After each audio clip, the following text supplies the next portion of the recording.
Allora concludiamo l'anno, un anno impegnativo che ha visto tantissimi risultati, però concludiamo l'anno con delle notizie strepitose. Abbiamo partecipato ad un bando appunto del MASE, del Ministero dell'Ambiente, che premiava le riserve di biosfera. Noi abbiamo presentato progetti per 2,5 milioni e ci è stato confermato nei giorni scorsi che siamo appunto risultati vincitori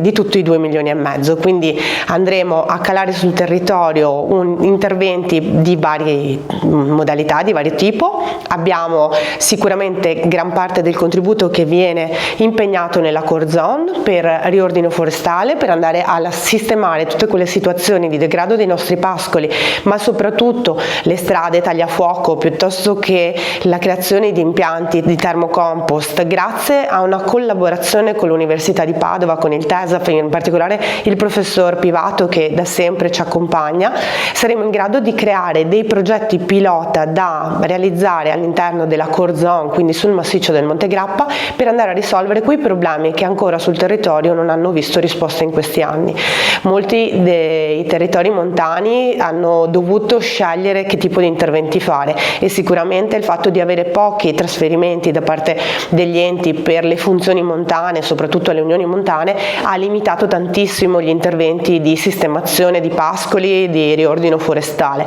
Quindi oggi abbiamo l'opportunità di andare a intervenire su questi temi, di andare a realizzare delle vasche per appunto l'antincendio, che però potranno essere allo stesso modo utilizzate nei momenti di grande siccità, quindi andare a dare l'opportunità alle nostre malghe di avere degli impianti di termocompost che possono fornire loro acqua calda, impianti che sono già stati realizzati in via sperimentale, per esempio al centro incontri con la natura Don Paolo Chiavacci, e che potranno essere facilmente smontati durante l'inverno e riattivati poi in primavera quando torneranno all'alpeggio appunto e monticate le varie malghe. Mentre per la parte della buffer zone, quindi la parte di pianura, ci saranno degli interventi anche lì per piste ciclabili, per sistemazione idrogeologica di alcune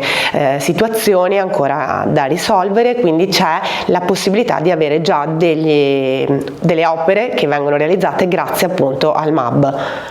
Beh, diciamo che la parte della funivia è un'idea che è stata raccolta al momento di realizzazione del piano d'azione, quando abbiamo aperto le manifestazioni di interesse aperte a tutti, vale a dire che abbiamo aperto una call dove chiunque, da un cittadino, un'associazione a un ente anche di diritto privato, poteva presentare idee, suggerimenti o progetti per il Monte Grappa. La funivia è stata presentata da 2 soggetti, uno è il Consorzio Vivere il Grappa, l'altro è l'architetto Nico Gugnal, e chiaramente il tema della viabilità del Monte Grappa è stato inserito in un capitolo specifico che praticamente non fa altro che dire: benissimo, abbiamo una serie di situazioni da risolvere, una serie di proposte, che siano esse per i sentieri, siano esse per le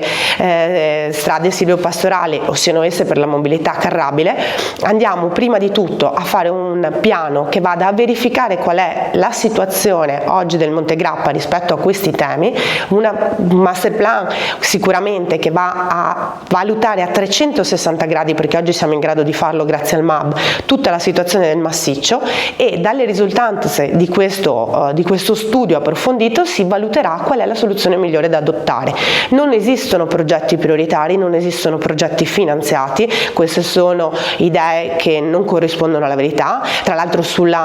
tema funivia c'è uno studio di fattibilità, non c'è un progetto, e sicuramente è un tema che deve essere affrontato e analizzando bene tutte le varie situazioni e tutto il contesto. Quindi oggi abbiamo la fortuna di avere sicuramente una banca progetti, perché ripeto sono stati oltre 110 progetti presentati. La funivia è uno di questi, ma non ha certo la priorità rispetto a altri progetti che in realtà sono già sulla rampa di lancio, se non già finanziabili appunto anche dal bando del MASE.